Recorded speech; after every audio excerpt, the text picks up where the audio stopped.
Salut tout le monde, une nouvelle vidéo, un nouveau genre littéraire qu'on va découvrir ensemble, c'est la poésie. Donc restez avec moi pour découvrir ce genre-là et n'hésitez surtout pas à vous abonner afin d'être les premiers au courant de toute dernière nouveauté en vidéo. Et surtout, n'oubliez pas, j'aime. Alors, donc on a dit que dans cette vidéo, on va essayer de découvrir la poésie et on a dit la poésie c'est un genre littéraire comme le conte, le roman, etc. Bien sûr, il y en a d'autres. Mais ce qu'on peut vraiment dire à propos de la poésie, c'est que euh, c'est un art. La poésie, c'est un art car on joue avec les mots, les phrases, les sons et les rythmes. Bien sûr, tout cela grâce bien sûr, aux vers, aux rimes et aux images aussi. Donc, et le texte poétique en général apporte beaucoup plus que la simple signification des mots. Donc, car le poète, il suscite des sensations et des émotions chez le lecteur. C'est pour cela on peut même dire que la poésie évoque à la fois le réel et l'imaginaire. Donc, si on vous demande qu'est-ce que la poésie, la simple définition qu'on peut donner, c'est que la poésie est un jeu avec les mots. Car le poète, il essaye d'utiliser des mots, des phrases, des sons et des rythmes et d'une manière artistique pour donner un texte ou bien un poème. Donc, il faut savoir aussi, bien sûr, que le poète utilise ces mots-là, ou bien ce langage, pour créer des émotions et des sensations chez, bien sûr, le lecteur. Et bien sûr, pour atteindre cet objectif, ce dernier, c'est-à-dire le poète, évoque à la fois le réel et l'imaginaire.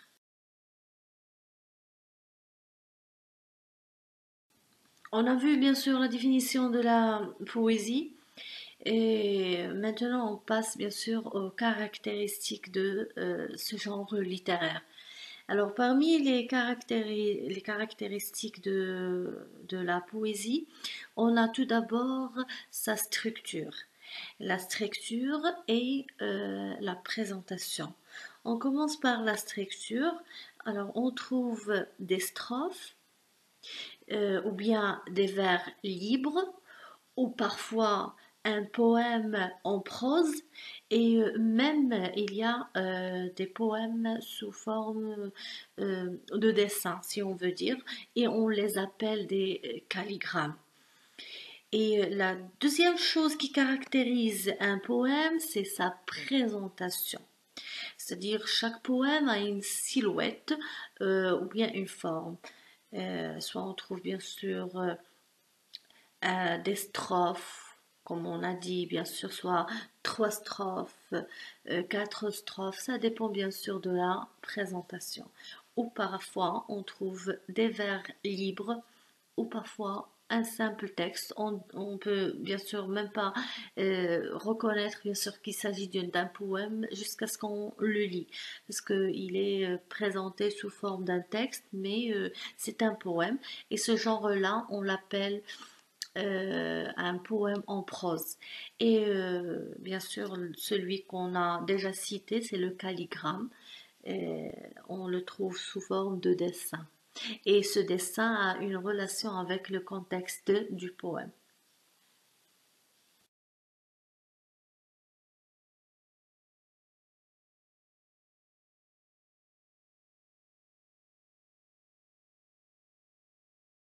La poésie et le poème. Alors, à vrai dire, on commet souvent la faute de les utiliser l'un pour l'autre, alors qu'il y a vraiment une différence entre la poésie et le poème. Alors, pour la poésie, c'est un genre littéraire, comme la légende, le documentaire, le conte, le roman, la bande dessinée, etc. Alors que le poème, c'est une pièce de poésie. Et donc, il est erroné de dire j'ai appris ma poésie. D'accord, faut pas dire ce mot-là, ou bien utiliser le mot poésie dans cette phrase. C'est-à-dire, on doit dire j'ai appris mon poème. C'est vraiment faux de dire j'ai appris ma poésie. Alors, il faut utiliser ou bien employer j'ai appris mon poème.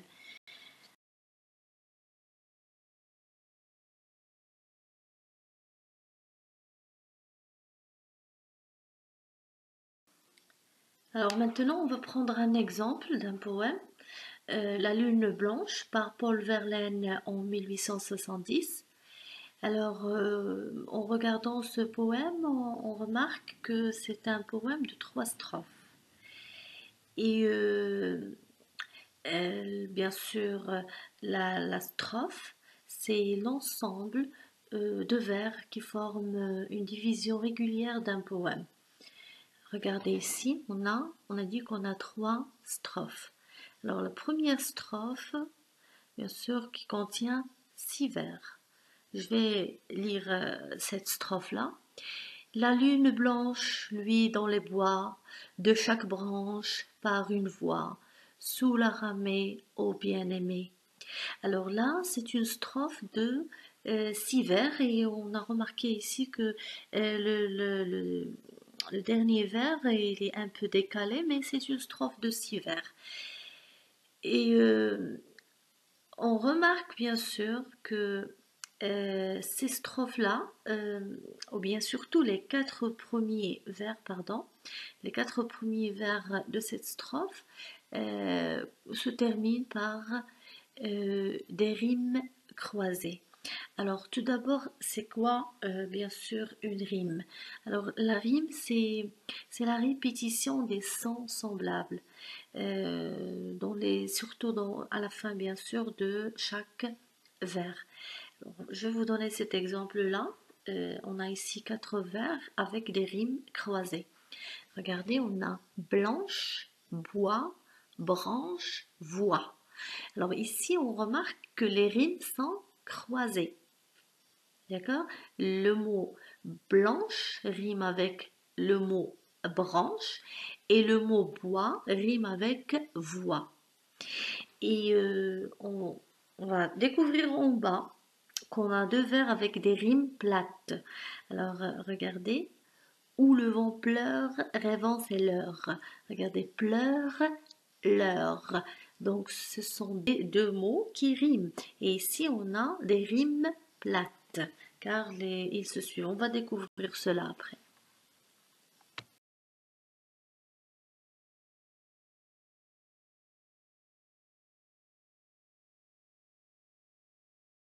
Les vers dans les poèmes.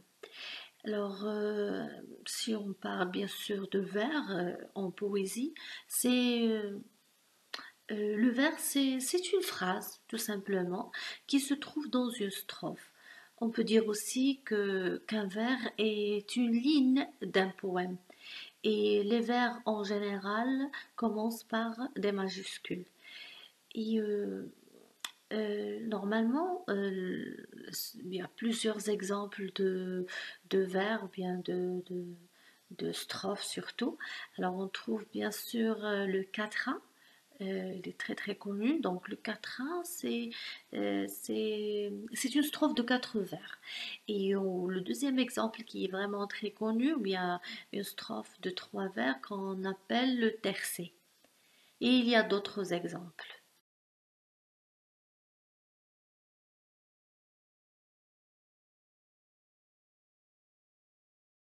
La disposition des rimes. Alors tout à l'heure, on a vu bien sûr brièvement quelques exemples de rimes et bien sûr, on a dit que les rimes, un petit rappel bien évidemment, la rime, c'est une répétition de sons qu'on trouve à la fin de chaque euh, vers. Et il y en a plusieurs exemples. On a par exemple les rimes plates, ou bien qui se suivent, et on écrit en général AABB. Donc quand on écrit AABB, c'est-à-dire on parle de rimes plates. Et il y a les rimes croisées. Et on a déjà vu l'exemple dans le poème. Et déjà l'exemple qu'on a vu tout à l'heure. Et on a vu les rimes croisées, c'est-à-dire AB, AB. Et il y a des rimes embrassées et on les montre bien sûr de cette manière. On écrit A, B, B, A.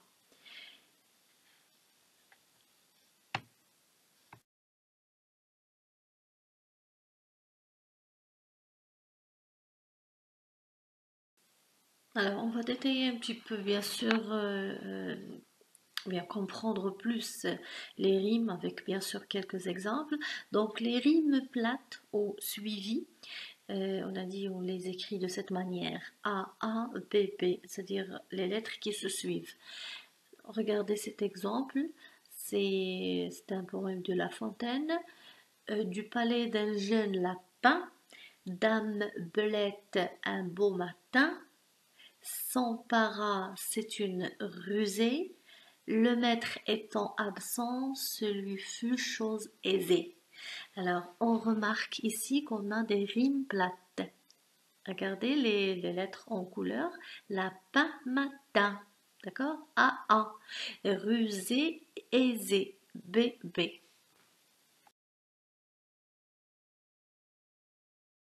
Le deuxième exemple de rime, c'est, bien sûr, regardez, A, B, A, B, ce sont des rimes croisées. Et on a ici un exemple de rimes croisées. Regardez. Alors, comme je descendais des fleuves impassibles, je ne me sentis plus guidé par les alleurs. Des peaux rouges criardes les avaient pris pour cible, les ayant cloués nus au poteau de couleur. Et on remarque ici impassible rime avec cible et à l'heure avec couleur. Et là, on a des rimes croisées car ils ne se suivent pas. On a A, B, A, B.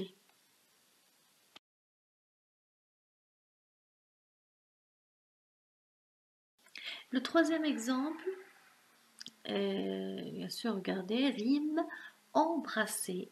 A, B, B, A. L'exemple, heureux ceux qui sont morts pour la terre charnelle, mais pourvu que ce fût dans une juste guerre. Heureux ceux qui sont morts pour 4 coins de terre, heureux ceux qui sont morts d'une mort solennelle. Là, on a des rimes embrassées, regardez, charnel avec solennel, et le mot guerre rime avec le mot terre. Donc A, B, B, A.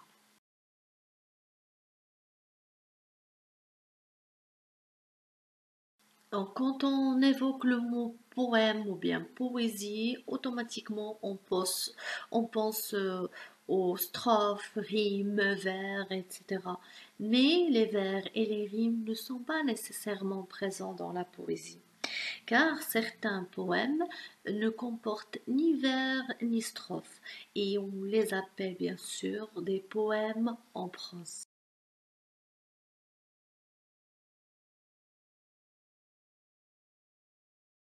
C'est la fin de notre vidéo.